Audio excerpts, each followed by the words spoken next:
Projekti Dua të luaj, i nisur më shumë se një vit më parë në qytetin e Vlorës, është një tjetër vepër infrastrukturore që ka tejkaluar çdo afat, ashtu si kundër edhe disa investime të tjera. Projekti që ka nisur të zbatohet në lagjen Kushtrimi synon përmirësimin e hapësirave publike të destinuara për aktivitete rekreative dhe sportive. Projekti financohet nga Fondi Shqiptar i Zhvillimit dhe përfituese është Bashkia e Vlorës. Dua të luaj synon të përmirësojë cilësinë e jetës, por do dhe të krijojë kushte optimale për edukimin e brezit të ri dhe bashkëveprimin social në komunitet. Krijimi i një hapësire publike me cilësi të lartë dhe kushte gjithëpërfshirëse do të mundsojë ringjalljen e jetës komunitare dhe konsolidimin e frymës së komunitetit aktiv. Por deri më tani një gjë e tillë në Vlorë nuk po zbatohet siç duhet dhe projekti ka njohur disa herë ndalesa, duke ngadalësuar ritmet e punës. Qëllimi i projektit është të ofrojë një hapësirë stimuluese për fëmijët, ku ndërthuren element natyror me facilitete gjithëpërfshirëse dhe të krijojë kushte të favorshme për bashkëveprim të shëndetshëm në komunitet.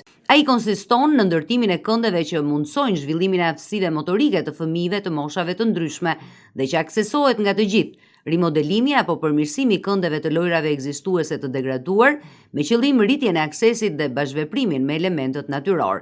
Krijimin e infrastrukturave të cilat ndikojnë në sigurim për grup moshat 0 deri në 14 vjeç. Por në fakt, zbatimi i këtij investimi në Vlorë po shndrohet në një kalvar të gjatë vonesash, të cilët nuk kanë një shkak. Me sa duket, ky projekt është shembull i atyre investimeve që nisin me bujë në Vlorë, por në fakt nuk kanë fund deri në përfundimin e tyre.